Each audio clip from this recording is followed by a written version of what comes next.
Hey, Scott from Aristogrub.com here. Here happens to be High Point, North Carolina. I'm waiting for my bride who happens to be shopping right over there. I've been running around today trying to find pellets for my pellet smoker in preparation for this week, 4th of July. And I'm going to be doing some cooking on my, my Camp Chef. I need to do an update video. It's been now about 2 years since I got that, and I cooked the heck out of that thing. I really, really love that smoker. Anyway, I'm trying to find pellets, and apparently pellet smoking has caught on. Everyone's buying pellet smokers right now. Huge variety of smokers that I'm seeing, and some great deals. My gosh, in the $300 to $400 price range, some massive smokers that look pretty good.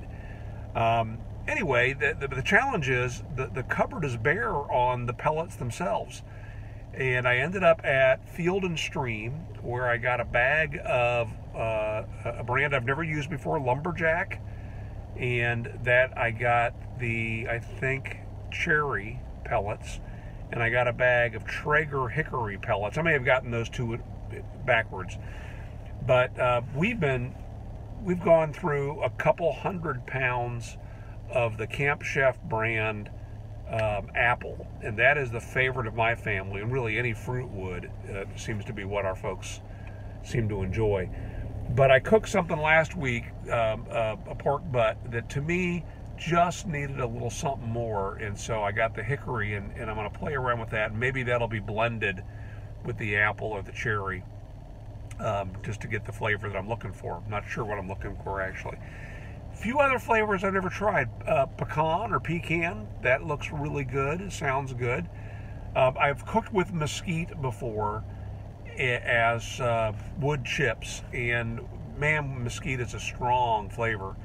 And I visited a number of barbecue places in Texas, and they cook over mesquite coals. They pre-burn the mesquite and then feed the hot coals into the smokers, as opposed to putting just a straight bare wood. Now, I'm curious to know, if you're into smoking, what pellets do you and your family prefer?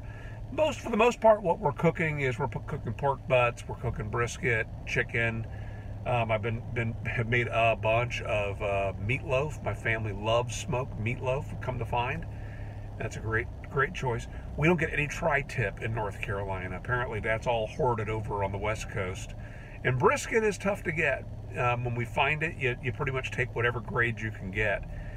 But, you know, it's not bad in this area. I've also been doing a lot of sous vide cooking, and that's taken me away from the smoker just a bit. But now it's time to get back out there. The weather's been great here. I hope it is where you are. It's hot, but that's the big advantage of the pellet smoker, is you're not spending an awful lot of time out there in the sun.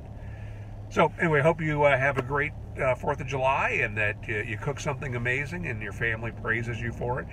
Don't forget one very important rule, and I get caught in this a lot of times when we're entertaining, and that is, if you're shooting for like a 6-hour cook time, an 8-hour cook time, a 10-hour cook time, don't start cooking that time ahead of when you're going to serve.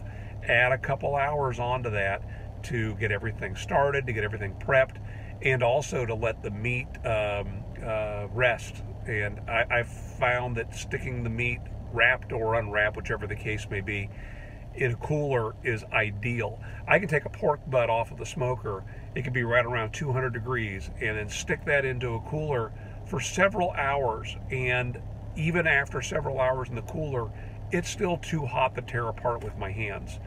So yeah, you can do that. You can put it in a cooler for a couple hours to rest, and it'll be perfect. So this isn't clever advice. This is not something you haven't already heard, but there you go. All right. Let me know how things are going over the 4th, and talk to you again soon.